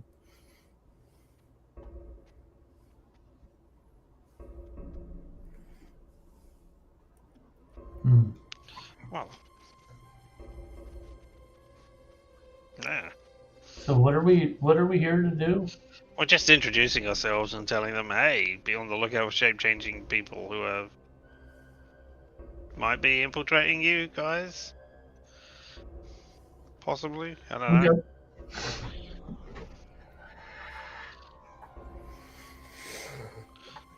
Yeah, so the only person that you see that might be in charge, the only person not wearing a white robe in here is the person behind that gate who's at the table. He's wearing the rich blue robes that the rooms are all painted in.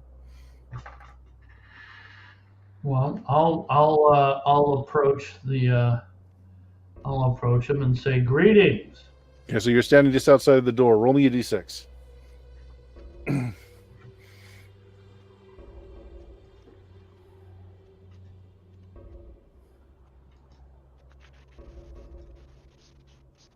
Probably not.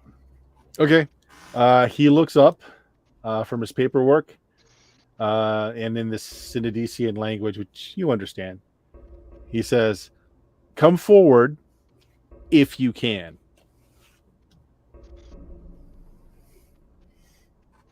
Okay. Can I take a step forward? Remember, there's this gate in front of you. You can see through the gate because it's all made of twined metal. But you would have to open the gate. It's closed in front of you. Well, I'll take a few minutes to kind of look at it and see if I can see any way of opening it. It's just a simple latch. You just open it. Okay. I will try to do that. Okay. Roll me 4d4. It's not good. Take 8 points of damage as the lightning that is traversing around the wrought iron door grounds to you. You're blasted backwards. He looks up, and in the Synodician language again says, "Guess you can't." Goes back to writing. That sucked. Ooh, I probably could get in, but I don't know if it would piss him off or not. Because what do I have? Oh, I don't have it memorized.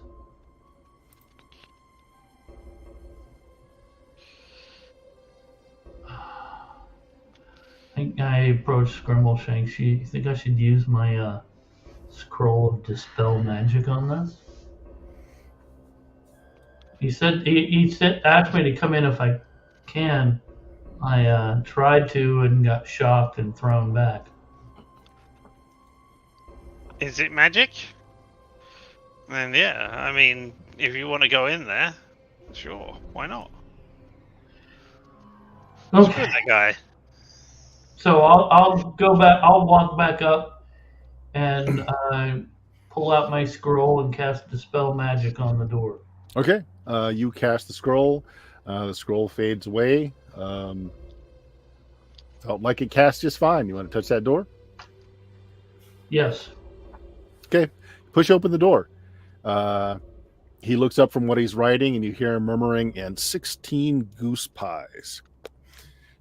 He stands up and says, "I guess you can approach." He puts forward this very meaty hand and says, "I am Canadius. Why are you here?" I am Americus. Nice to meet you.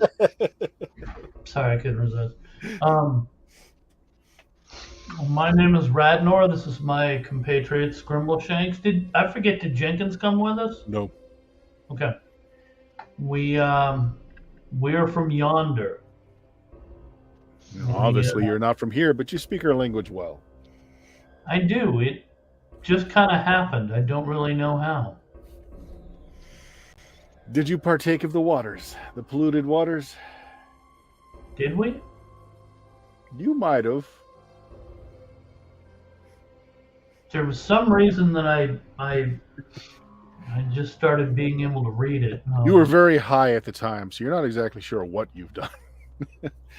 My memory is foggy in some places. Okay. We wanted to come and introduce ourselves. Kind of hear how you guys are enemies of Zargon. And, so he's still got that hand just hanging there. I'm gonna shake it. Shake it. I assume Maybe a that's save versus magic. all right.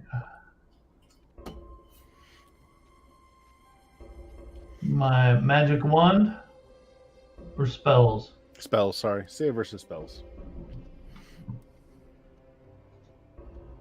Okay. There's like a little static in the handshake, kind of like if you had, walked through shag carpet, then you touch something metal. A little static discharge. It runs up your arm, burns your shoulder for just a moment, but it's nothing more than just a very quick passing thing. Right. He says, "Well, speak. Why are you here in our domain? And how do you know of the name of Zargon?" And I'm going to cut scenes for just a moment. So outside the door, Pandora is continuing to curse at the guards here, but you both kind of feel that it's like kind of a good-natured habit at this time, because they're kind of smiling as the cursing and invectives are getting more and more like they're upstaging each other. And eventually it turns into a game of dice as they kind of just sit on the floor and start throwing around knuckle bones, and they're betting. It seems like she knows the guards fairly well, and they've got this routine where they're antagonistic, but not really with one another. So how long till they fuck? There's that certain tension in the air. Who knows? Meanwhile, the two guards that are kind of the ceremonial guards there that are handed out the white robes and the water, kind of like, "You sure? You put on a robe, you just got to splash some water and go right in. Behold the majesty of Gorm. Once in a lifetime opportunity." Of course, you can't understand any of this. In fact, if I keep going, I'm going to bring out my symbol, my holy symbol of the lady, and just sort of it's going to be glowing on his brain to it. And, "Oh yeah, you got your Gorm, I got my lady." Yeah, screw you. All right. So inside, you shaking hands with Canadius. He sits back down. He offers you a chair. Offers another one to Scribbleshanks. "I'm just going over the inventory, making sure my flock is well tended. We're running a little low on pure foods and waters. Everything is so tainted, so very tainted. So, what can Gorham do for you? Well, like I said, we wanted to introduce ourselves. Have we decided to tell them like what we're doing? I forget. Up to you at this point because we're not there. So Mm-hmm. you probably know how Galen's approach is. Where Okay. can we cast Fireball and how many times? Done. Well, he's just going to tell me to do it, and I'm going to probably do it. No, you know, Galen's been very open. He's not very good at this. He'll just tell you what's going on no matter what. Yeah. So. Mm. Well, you know, we too kind of have a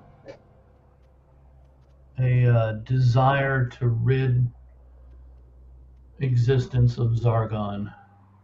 Oh, now why is that? What do you know of Zargon? I hear he's quite persuasive, offering people many things. Not very much, but everything we've heard about him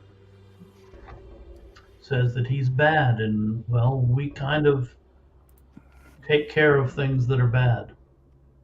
Do you now? He kind of looks sideways over at Scrimbleshanks. Yeah, he'll tell you all about it if you speak his language. Well, again, I ask, what can Gorham do for you?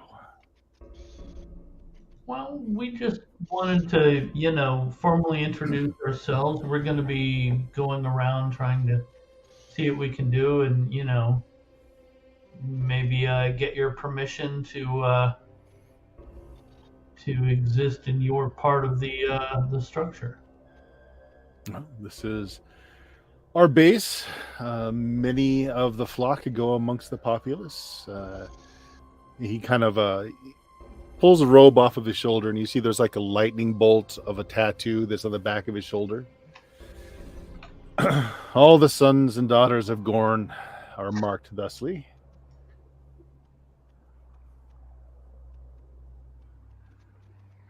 All right. Well, But I'm curious. You are outsiders. yes. How did you learn of Zargon? Why would you seek to stop him? I'm very curious. What does his having to do with a civilization that you are not part of matter to you? What possible good would it befall you to help us? That's a good question. Scrimbleshanks, what do we think this will benefit us?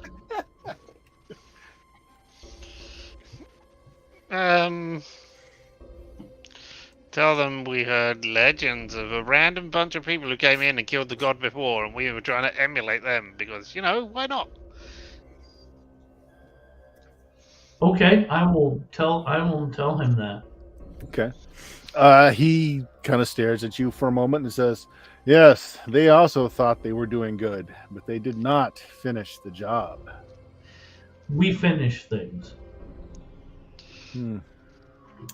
They also did it for adulation, fame, and gold. Will you be asking the same?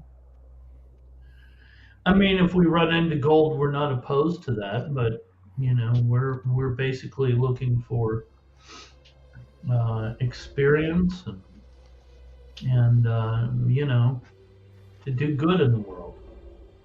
Good. Do good in the world. Who's good, I wonder? Well, not Zargon. I think that's pretty clear. Make me a charisma roll. You're the only one flapping your gums right now, so. All right.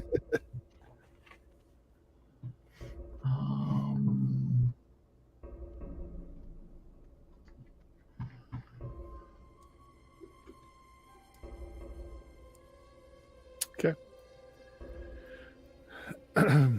Well, I do not detect the tongue of a liar in your mouth. I still am a bit not understanding. I do not fathom what possible good you will get from this. Nothing is done without some gain to the doer. But you entertained me. You seem to be useful. You overcame my door quite spectacularly. That's another thing we do. We will not oppose you, but for the Brotherhood of, or the Society of Gorm to help you, you must pledge to help us as well. Become initiates. Become members. You have the stock for it. I know not of your friend there, but you weave magic. You touch the source. You could I be do. useful. We could teach you much. I am flattered by your offer.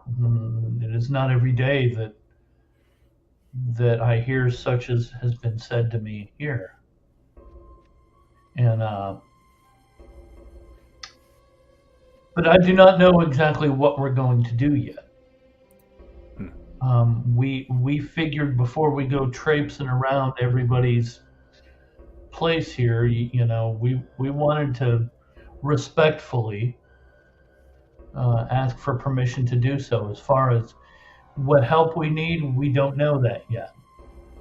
But when we come to you, we understand that your helping us is conditional upon us helping you. As it should be.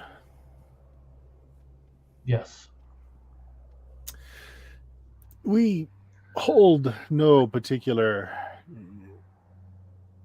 malice against the sisters, but you must understand, once Zargon is gone, who will lead the citizenry? Will it be one of the societies? Will it be Gorm? Will it be the lady? Will it be the child? How well do you know the other the leaders or the people of the other factions? In passing. Perhaps my suspicion is that what will happen is it will take a coalition of all three of us to go against Sargon, and perhaps in those negotiations and relationships you can find common ground and come up with an idea of how you might coexist when Zargon is no more. That's the crux of the problem, is it? Is no one is selfless. Everyone is self-serving, even with a common foe. So, weakened as we might be after such a confrontation, how do we know they won't turn on us, destroy us, or we destroy them? How can we trust one another? How can there be trust when we don't know what one another wants? Make it plain to us. Tell us what you will gain from our help, and perhaps we can treat. Well, as I said, we like to gain experience. We like to do good in the world, and it does nothing but good for us to grow in stature and in power. So you would bring glory to your name. That's what you're looking for. Not glory. Not glory, ability. Ability. So you seek to improve yourself. Yes. By facing more difficult and powerful foes. That's exactly it. And perhaps one thing that might happen is that we can gather representatives of all three factions when we go to do whatever we end up doing. Again, a lot of this is speculative. I don't know what we're going to do yet. And I will not ask you to commit until we do know.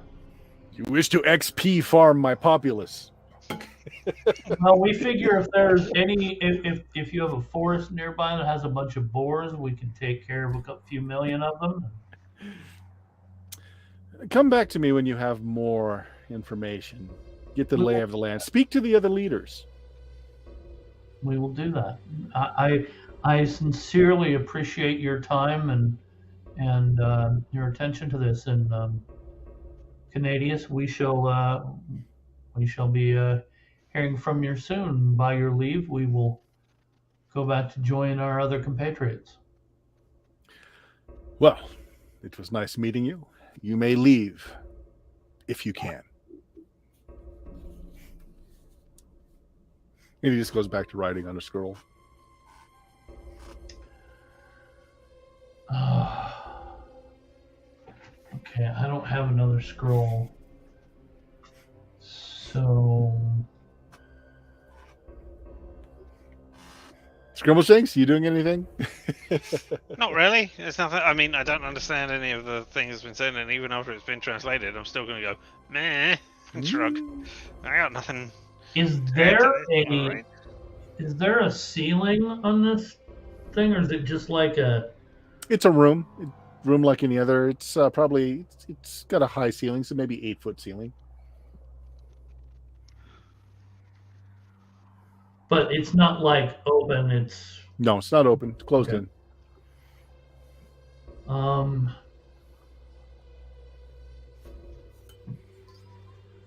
Okay. Wonder what would happen if I cast Dyspeptic Bowels on this. I mean, that's kind Only of one dumb. way to find out. Yeah, I probably won't be doing that.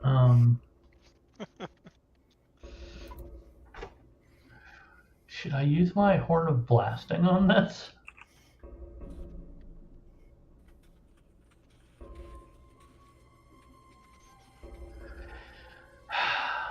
I'm gonna sort of reach out with a dagger and just touch the door handle.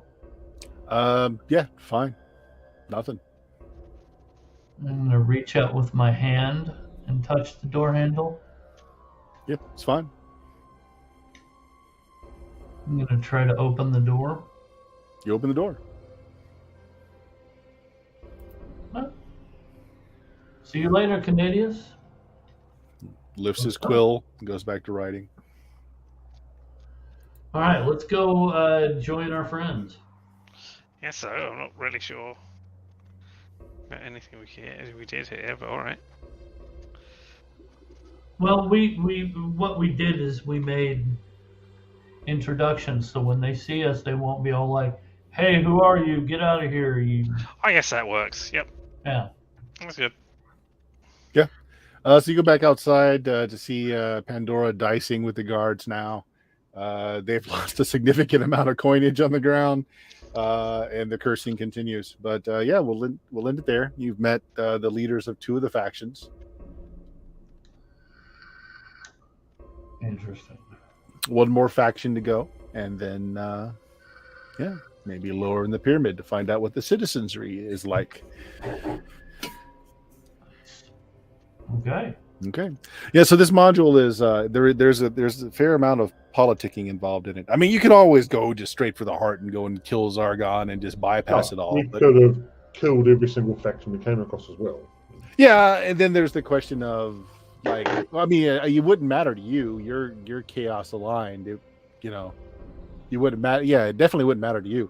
But anyone in the party who's more lawfully aligned might wonder, like, what's going to happen to this society? We have to have some kind of infrastructure left, yada yada.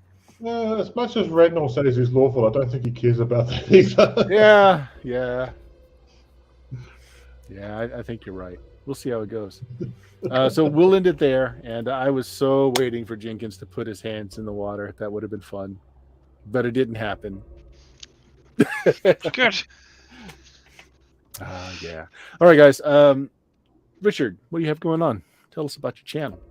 I'm Richard, and I don't have a joke prepared. I play video games badly here on Twitch, and you can watch me do said thing at LMTDTMFFR, or say it with me now. Limited time offer. No vowels. No vowels. No. Close enough. Close enough. Jameis, tell us about your blog. Got a blog. Occasionally put stuff up on there, not so much at the moment because movies are damn expensive to go to the theatre these days. Even though there's a fair few come out, God, I just don't want to spend that kind of money. You know, the streaming and the DVDs come out so quickly after the movies are released now that I just don't even. Yeah, exactly. It's like, yeah. Bill, you got anything going on with the frogs or your own campaign? Well, right now, I just finished up Lost City of Baracus last week. Looking for something else to run. It's probably going to be part of Ravenatha, although there's several other shorter modules I'm thinking about running. And I've got a hankering to do something first edition with Fantasy Ground, so I may do that. And I just received my copy of the Forgotten Ruin rulebook today, or a couple days ago. So probably be doing some of that too. Cool. War games in the offing. But if you found us, you know where we are. But check out Blue Magic, BLUMAGIK.com. Almost 15 years of podcasting goodness on there now. But more importantly, all of our links to YouTube, Facebook, Discord channel, where we all sit around and chat and plan games, and you can get on games too. As you know, Bill might be recruiting for some of these games he's talking about. We'll see. Awesome. Yeah, but so there you go. Constantine is an internet black hole, so I don't believe he has anything to plug. I don't know if no, not on Dad's. I'm not gonna say my stuff on the place where Dad is. Yeah. If we have a session on where Randall is, where Bill isn't playing, but Constantine is, we're going to get all the goss in. Yeah, there we go. You're we'll gonna get all the OnlyFans sites and the Only Feet sites and all that fun stuff. I don't. You joke and you Josh, but that makes good money these days, fellas. Oh, yeah. I'm not judging. Money's Making money. Don't know about it. Can't get upset about it.